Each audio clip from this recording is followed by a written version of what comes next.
Now, Washington Mornings on the Mall. 105.9 FM. And AM 630. WMAL.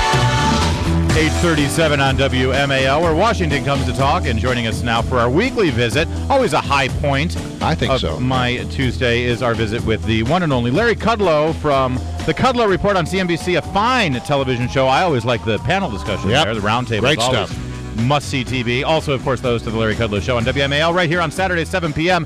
Hey, good morning, Larry. Good morning. Good morning. Well, looks like immigration is going to be the topic of the week, if not the month. The president is making his speech in Nevada today. We had the Gang of 8 senators come out yesterday with sort of a thumbnail of a proposal they're trying to move forward. From a free marketeer's perspective, I've been trying to make the case that this is a supply and demand issue. Our economy obviously demands this labor. We, as the government, need to come up with a way to facilitate that labor and do it, hopefully, in a legal way. Why should it be illegal? Is that, I mean, can the Republicans win on that kind of messaging from a free market standpoint? Well, I like your message a lot. I've always felt that immigration was an economic growth issue, and you sort of have two parts to it. You have what I call the brainiacs, okay, the people with advanced degrees that we train in our colleges.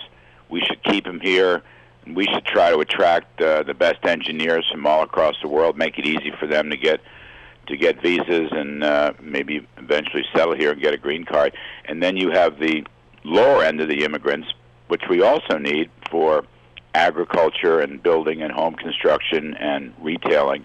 And I think they do us a lot of good. I think they're pro-growth. I also think they're smart. They tend to start new businesses whenever they can. It's not a perfect story. I know there's some on welfare, but nonetheless, it's a good story.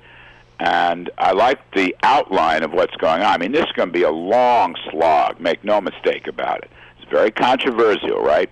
So border security, guest worker cards, employers' verification, maybe a path to citizenship. You have to jump through some hoops here, pay your back taxes and, background checks and what they're calling probationary legal status. I mean, it's very complicated. But I basically think it's something that needs to be done.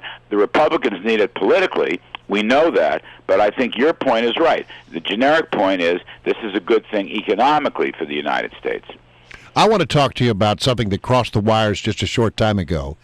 It appears that the Ford Motor Company in 2012 made $5.7 billion in profit.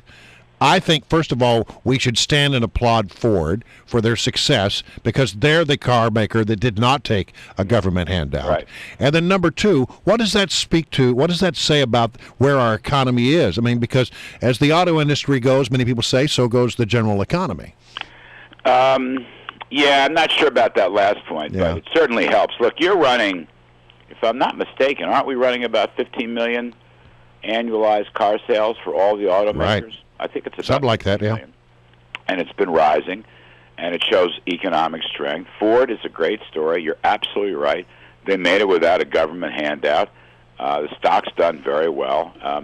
I've always preferred Ford to GM for that reason. I think they showed that you could get through this without a handout. They're making better cars.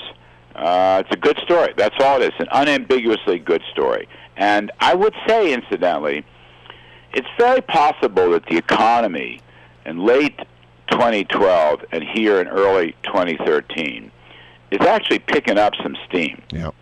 I know it's very fashionable among conservatives to be very negative on the economy. We've been growing at 2%, which is subpar, for 3 years. It's the slowest recovery on record since World War II. Okay. It may be, though, some of these areas like housing, for example, are doing better and are giving a little boost. The energy sector has been a tremendous booster rocket for the economy, and I hope we get more of the same and more government regulations don't stand in the way in the fracking revolution.